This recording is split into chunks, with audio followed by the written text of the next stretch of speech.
In this installment, I'm going to get somewhat personal and discuss with you the relationship between myth and politics. I'm an expert on the Caucasus Mountain region, and starting in the 90s, the area erupted into wars. And one day I walked into my office, received a phone call from Tom Lantos, late Tom Lantos, congressman from California, and from his human rights aide, Marjorie Farrar, asking if I would conduct through Washington or help conduct through Washington an Abkhazian delegation. I knew the people, I couldn't say no. I knew the leader, we were personal friends, Vladislav Arjumba, and began a 9-year association with Washington as a security advisor for 8 years to the Clinton administration and 1 year to W. Now, the question that came up, I've asked several times in the course since, was how could a mythologist become an effective political and security advisor? And I had a fairly good run, actually, as a helper on the Washington stage when these terrible wars were racking and tearing apart the region that I knew and the people that I cared for. And my response may sound glib, but it's simply this, that the transition from myth to politics is absolutely seamless. It's a very profound statement, actually, as simple as it sounds. And I think if you understand myth and look at it in all its dimensions, not just linguistically, as I tend to do, but in other ways as well, certainly in terms of archetypes, in terms of narrative structure and whatnot, it's very similar to politics. And I think the current season of the presidential campaign is a very good example of this. And one might have as a subtitle not just myth and politics, but why Donald Trump is so scary and other huge problems. There should be one alternative title for this.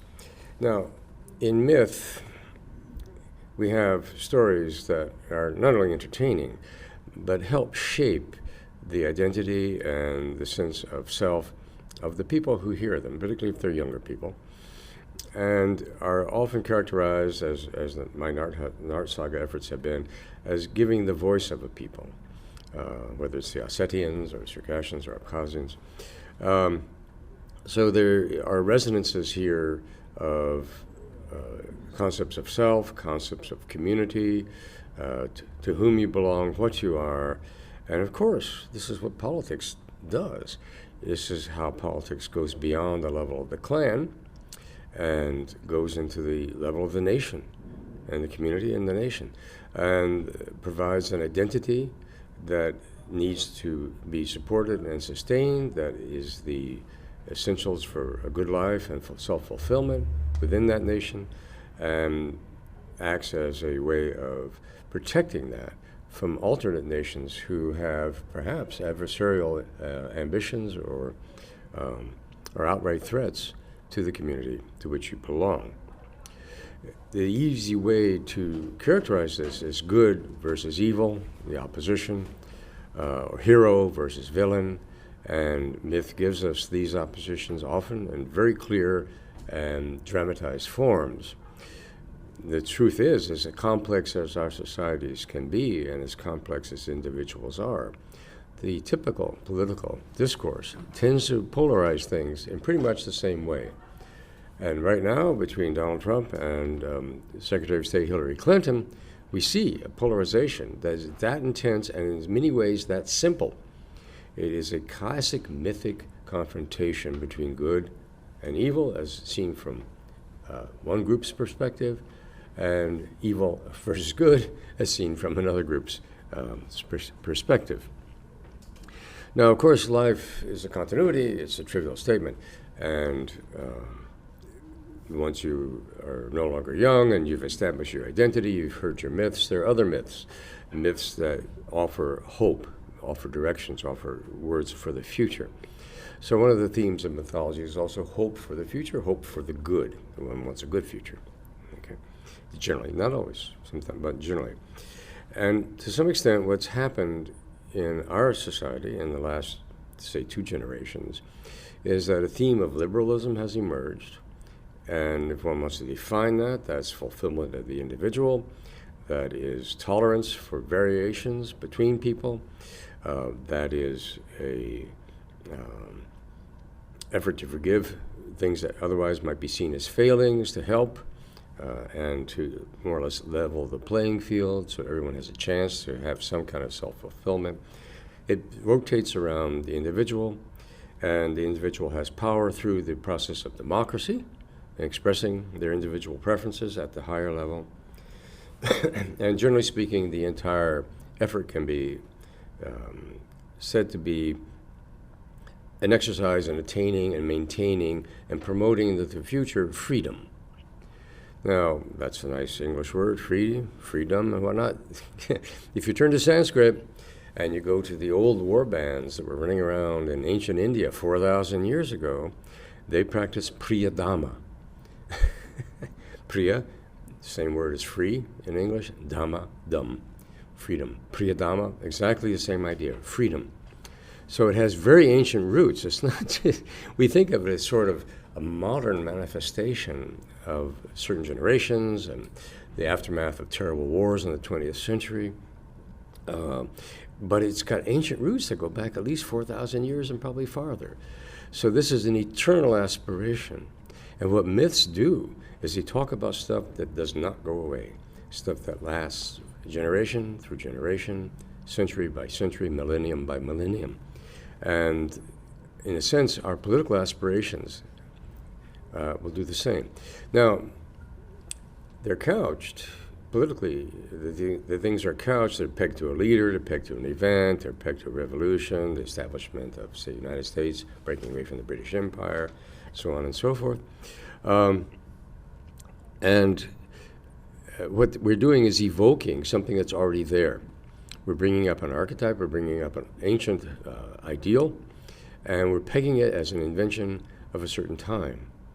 These myths do exactly the same thing. Someone will come in, a great hero comes in, and he brings freedom, defeats the monster, and maybe by Oedipus solving the riddle of the Sphinx. Of course, he ended up badly, but still he freed the people of Thebes from terrible curse. And these sorts of things. And we do the same kind of thing. We peg it to certain things, founding fathers and that sort of stuff. Now let me give you one analysis of the motive behind the American Revolution.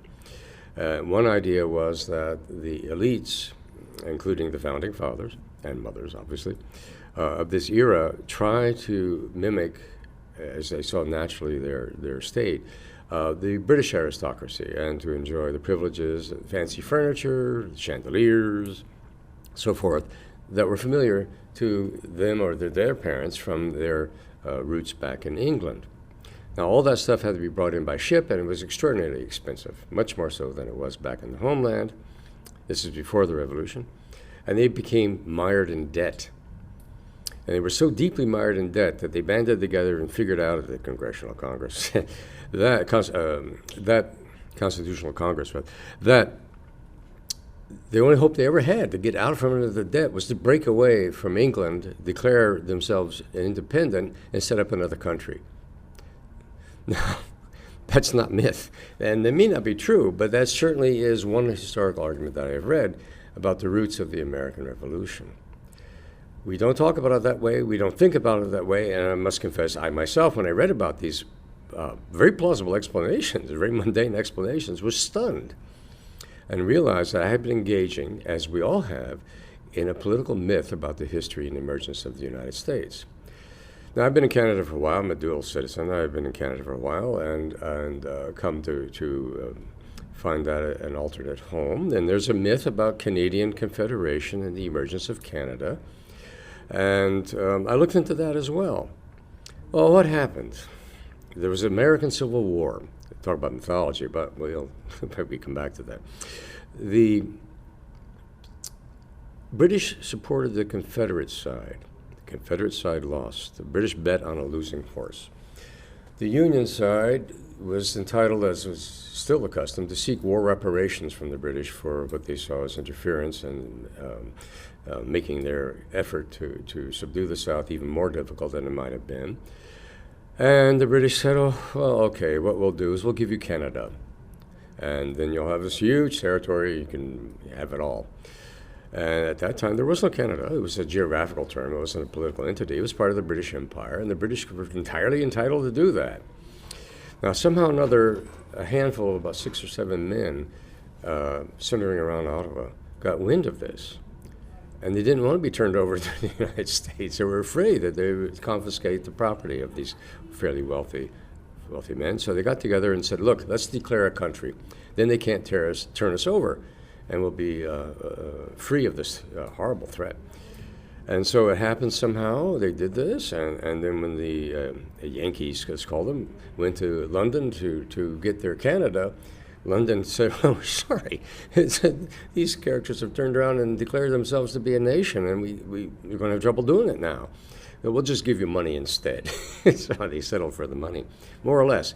But even so, for another 20 years, there were little bands of fighters from upstate New York wanting to seize Ontario. They're called the Fenians, after Finn McCool and his band. And they would go up and fight and carry on and cause trouble in Ontario. They eventually were ineffective. And things settled down, and the two countries became amicable neighbors. But again, another myth. And I tell this to Canadians, and they too are astonished. And since it's not my myth, I'm more inclined to believe that one and go with this. So one thinks of these glorious, marvelous emergences and cloaks them in glory, cloaks them in virtue, and cloaks them in heroism. And the truth may not be that at all. May be self-serving manipulations and chicanery. But glory, these things, virtue, these are mythic concepts. And even the Romans understood that, because when the generals returned and marched under the triumphal march, there was a little person assigned to whisper in the ear of the general, sic transit gloria, thus passes glory. Because it's a thing of the moment, even though it's sort of built in as an archetype, it comes and it goes back again. So no man is a hero to his family, and nothing is glorious for very long. It'll hang out there in a kind of mythic space, and we can turn to it when we want it to be there. Now, in our own time, the hope for the good and the appropriation of virtue and glory has accrued to the liberal ideology, the business of Priya Dhamma, of freedom. And this has become a largely entrenched component of the political climate of the United States. The alternative, the conservative side, has struggled to maintain a facade of goodness in some way, of meeting the hopes of people, of the polity at large, the population at large, and has basically had not an enormous amount of success in doing this. Now, along comes Donald Trump.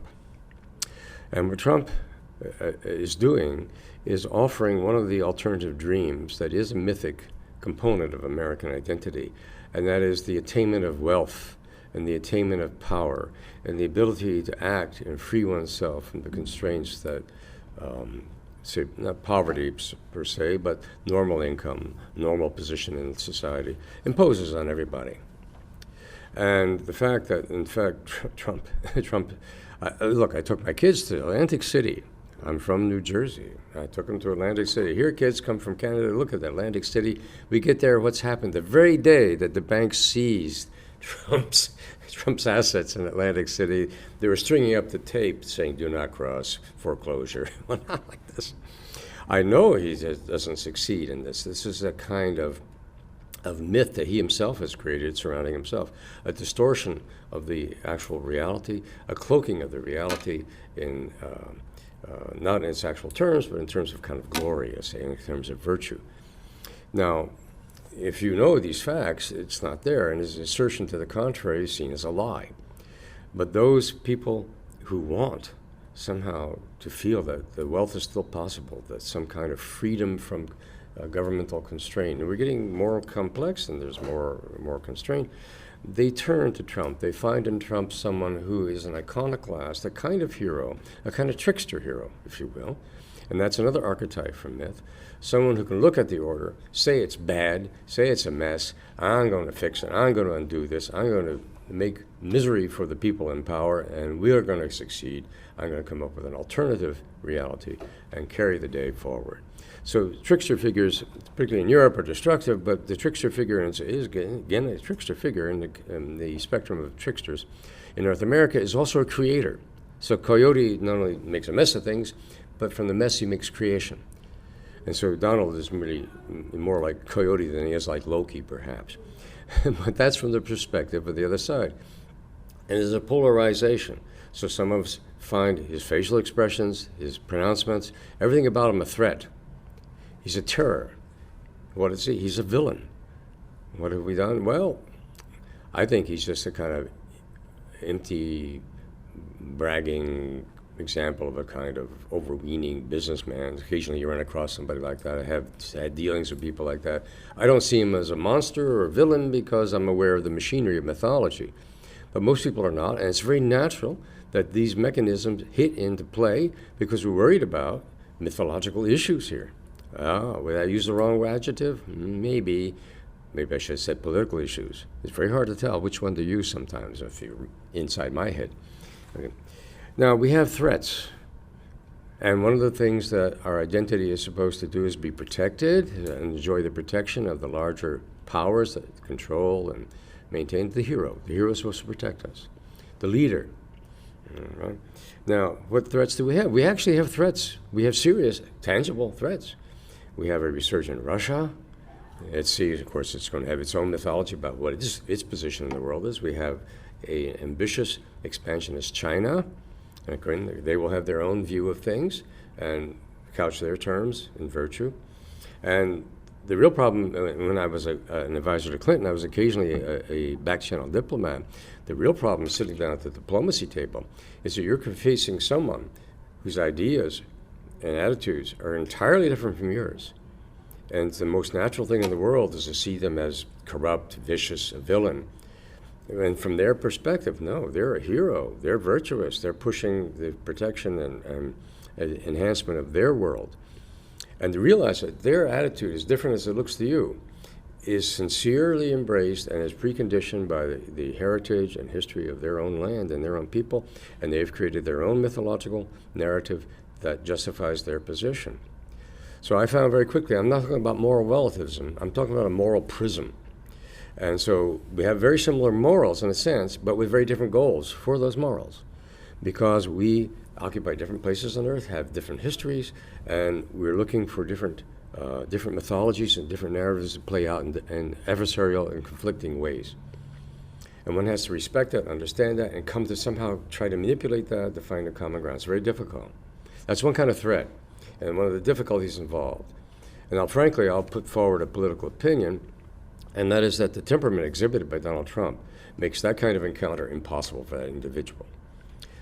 Secretary of State Hillary Clinton has in fact done this and probably is constitutionally much more capable of carrying out this kind of confrontation than their adversary is. Now, I'm not saying that as a political endorsement. I'm saying that as a matter of analysis, giving you my perspective on politics, which I had the privilege to engage in for a while, and in mythology, which is one of my major focuses in profession. We have other threats as well that are not particularly imbued with worldview or whatever in the terms of an adversary with a different history. We have a tangible threat in global warming. And there's the asteroid or whatever may come crashing in too, and we got to worry about those as well perhaps. And the global warming issue, curiously, is either embraced, despite some complexity in the scientific, science is not clear-cut. Students come to me and say, I want to know the truth. Well, can't do that, but we're going to argue for a certain something, right? So science has finally sort of settled and made a very solid case that global warming is really there. So it's a little late now to say it's not. Maybe 10 years ago, the debate might have still been a reasonable debate, but not anymore, no. They've made a strong case for that. In terms of science, pretty good. That's a real threat. People don't want to hear this. Why? Well, they won't be able to do what they're used to doing. They won't be able to make the kind of money from oil that they were making. We've seen oil collapse. financially. So they say it's a myth. People believe in it. And why? Oh, well, myth, Mark Twain said myth is someone else's religion in which you do not believe. Well, we'll come back to that. So, again, the people who embrace this worry and people who don't want it because it will have adverse consequences for their position and viability in society will characterize one's belief as myths. These are lies. These are nonsense. These are irrational assessments of what's going on and embracing it for silly reasons and whatnot. Herd mentality. These issues come up. This is another kind of threat altogether. But in a sense, this relies on a kind of modern structure or set of information, criteria, and so forth, and other science.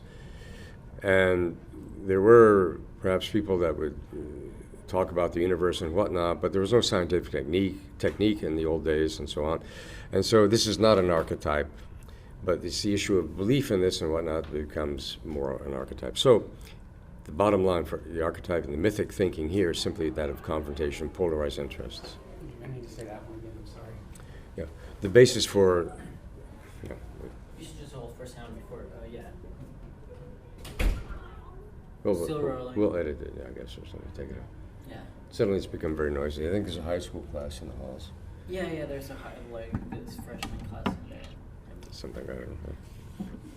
Bridget was punching some boy. So I heard them fight about that. Sorry about that. I think it's all recording, so you just go when ready. So science is not part of the archetype, but the embracing of an opinion is, and the polarization is an archetype and is a mythic confrontation. So the endorsement of global warming or the adherence to scientific finding about global warming and the resistance to it is couched in mythical terms as a matter of belief, again, a polarization of one sort or another. Now, the issue of myth, in myth, we can talk abstractly about archetypes and about narrative lines and all this sort of stuff. One of the crucial things about myth is its evocative power. It calls up images. And the images may vary from generation to generation, and as myth modifies or alters through the centuries and may actually change some of its messages and whatnot, the images will go along with this. And what's remarkable, I think, about myth is how powerful the evocations can be. And I'll have a section on this at one point. I'll talk about exactly these features. But now with the politics, we have the same capacity, and it's a modern one. It began with Kennedy-Nixon, and now we have these debates, we have the media. We actually watch these people perform, actually move. They actually become images, and they can be linked to the mythic thinking. And therefore their dress, their posture, their mannerisms, their habits, their very appearance, the shape of the face and all this, these become the machinery, or let's say the components of a mythical narrative, a mythical structure in itself.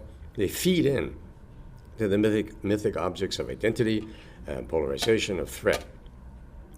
Now, in this regard, and again, I'm not endorsing, but I'm just analyzing as a mythologist or a political analyst. Again, the confusion.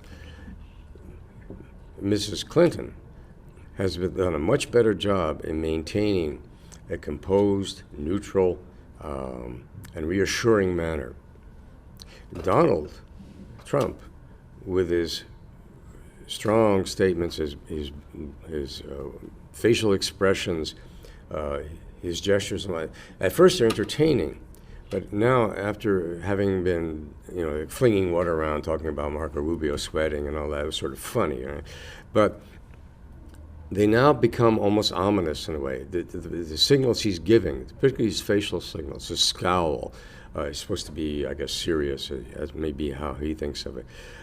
His scowl, distortions of his mouth when he's carrying on, the waving of his... These now seem almost to fit into a pattern that we would recognize at a very low, simple level of communication back and forth as threats, as dangerous, as in some way an expression of intense hostility, therefore anger, therefore a lack of control. And the leader has to maintain control.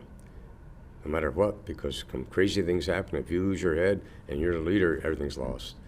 So it is challenging, I think, even the supporters that Trump had early on, and his numbers are declining, I think, as a consequence. There will be a residue that will still stick by him, probably because they, for some reason, dislike what has happened in the last administration, the Obama administration, maybe before, with the even back to the Clinton years. There is some resentment against the establishment. And that in itself is the idea of revolution, and given the use of revolution as a virtuous event in the history of the United States, also in the history of Canada, like that, the idea of revolting against the established order immediately carries with it a semantic component of virtue, of hope for the future, and so forth. And so people backing Donald Trump, despite his bad body language and his threatening images that he's unconsciously projecting, will cling to him as a hope against the established, as the virtue of revolution, the virtue of a new world order, a new pattern for society. And these people, of course, are the people probably have the least to gain from maintaining the current order. They're probably the poorest, the ones who have seen their jobs go overseas through trade agreements and just allowing companies to send their manufacturing off base. It's always said, well, it's an economic thing, we can't do anything about it. No, exporting jobs is not an economic thing, it's a political thing. It has to do with the welfare and identity of the society. And the identity is a complex thing. It's based on financial security, it's based on financial power, it's based on heritage, it's based on who your family members are and whatnot, it's based on where you live, it's based, in fact, on perhaps your local dialects with very strong cue. Language is a very strong cue. There is even perhaps a layered effect to this, and the top one would be the nation. And the stresses that have emerged from economics, from changes in the economy and the loss of jobs and all this, has in fact threatened the very top layer of identity of the United States itself. And I don't see a real appreciation of this among the Democrats and among the advisors around Secretary Clinton. And this is something they should pick up on. I think this is an essential thing they think they have to address. I keep waiting for them to address the grievances of the people who do support Trump. I haven't really seen an effective effort to do that. I saw an effort to denounce them, belonging to the deplorable basket. Well, that's an opinion based from the mythology of the liberal goodness and the virtue spectrum. And they're not in the virtue spectrum, they're not. But they would see themselves as a people who need a change to retain their virtue and retain their world and their identities, and those are threatened. And one of the greatest threats you have is threats to identity. It has probably three forms. One is a kind of mystical form that you fear when there's a ghost, horror movies, that kind of thing. Threat to actually the boundary of your human identity in some way. And these are elements used in horror movies. Then there's a threat actually to your person. Well, maybe you're facing a mafia hitman, or if you're in the battlefield, you're in trouble. But the other threat is a social threat, because you have a social identity based on, as I say, economy and so forth, these various factors. And that is as big a threat, perhaps, as being faced by a ghost, being faced by an enemy soldier. And I think what really has to be done in the political life of the United States is that someone has to come forward and appreciate the degree of fear, anger, and disillusionment of the people who have not benefited from the policies of the last, say 20 years. Going back to Clinton and before, perhaps with Reaganomics and the trickle-down, blah, blah, and all that. And they have to somehow do this in a fashion that is nonpartisan and will lift these people up and answer and address some of their problems. Bernie Sanders sort of had that in a sense. And in some ways, perhaps he would have been far ahead of Trump, further than Secretary Clinton. But this is a matter of political machinery and so forth and the other. But I do think that what one has to take from politics that is true in myth, and the reason that myth is useful here, is it gives you some idea of the pain and the motivation of your adversaries and the people across the table from you.